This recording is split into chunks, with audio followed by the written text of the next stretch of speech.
So I've mentioned the class issue with making a role-play game, a tabletop role-play game in a science fiction type setting. Another issue I've come across is trying to select what kind of weapons will be available. Because at the moment, a great thing I first want to just mention, if you're ever considering making like a campaign setting for a tabletop game, Savage Worlds is really great in that they really want to allow people to utilize all the material that's in their core rulebooks, and then they would really like people to add on to that.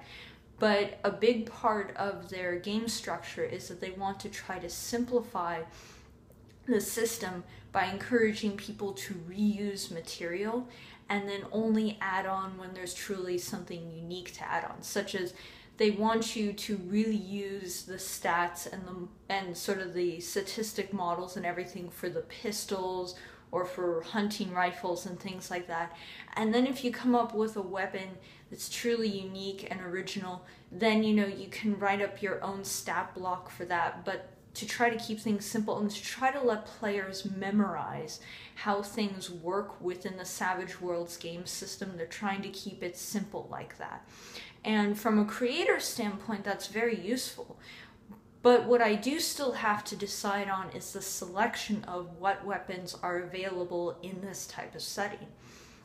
Like I mentioned in the last video, this is a setting that is very much a science fiction setting, but it's based on the principle that technology is very much tied to financial standing.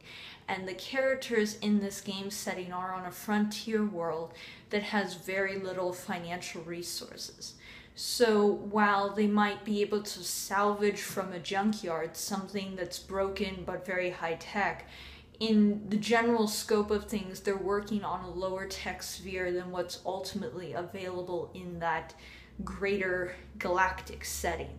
I kind of want to give the impression that there's more out there and that what's going on this frontier world, on this planet, is that people are there because of the freedom it allows them. That out in space, there's a lot more technology, a lot more resources, but there is a lot less overall freedom to do as you choose, as you please, things like that. And I'm kind of getting off on the story end of it, so I'll try to refocus. But basically, what I've come up with so far is that most of the guns are going to be pretty much modern equivalents. And I'm trying to decide which guns to include just based on general models or bodies. I want to keep it super simple. Like I mentioned in the class video, I'm trying to come up with either 3 key class templates or 4 key class templates, with the only truly solidified ones so far being a ranger or a trapper character who's able to track things and capture things. But I need something that fills sort of what you would call like the fighter role and something that would fill something like the mage role.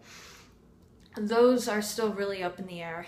And then so going on to weapons, obviously a hunting rifle is going to be something that's available, because that's a very sort of standardized weapon that's very handy in any kind of in the wild situation. A pistol is something that I suppose has to be involved because a pistol is really convenient, handy, and easy to carry on you. And so if we're talking about a setting where there's giant monsters running around that could gobble you up at any second, of course everyone should have a pistol strapped to their belt or something just in case. But then beyond there we start to go into like, well, I don't want to have 15 plus kinds of SMG weapons, or I don't want to have a bazillion different grenade launchers and different variants. I'm trying to come up with like a very precise group. Now, we don't have to have a 1-to-1 ratio where like there's one weapon to one class kind of thing. There could be probably several weapons that any given class type could use, but I'm trying to come up with what is the most distilled list based on sort of a modern weapon selection we could come up with that's still varied and provides a lot of different gameplay options. And I know that most people are not aware of sort of how the Savage World system works, but I'm trying to appeal to everyone from the perspective of just think of any game you have played. It could be video games or it could be tabletop, and all the weapons you have used in those games. What are the most different kinds of guns you have ever used? Like, they just feel different and they play the most different from each other. How would you break those up into broad categories, and what would you call them? And how would you sort of describe in the simplest terms possible how each of the gameplay of those guns differs from the other? And again, this is sort of a thought journey we're taking together. I'm going to share more of my ideas as the series goes along, but I want to start asking you, the audience, questions, because I'm at the stage where I'm still trying to finalize things, and coming up this Friday, tomorrow, from this video being filmed, I'm going to run my first session of this season. Season 1 didn't go so well, but Season 2 is going to be much more solidified. And as I go forward and I finalize the text, I'm just really hungry for input. And thank you for watching this video. I am reading all the comments that everyone puts under these types of videos, and your patience is so appreciated. It's just, I'm so thankful for everyone who looks at these videos and has some kind of input that can help me out with all this. Thank you so much. Bye.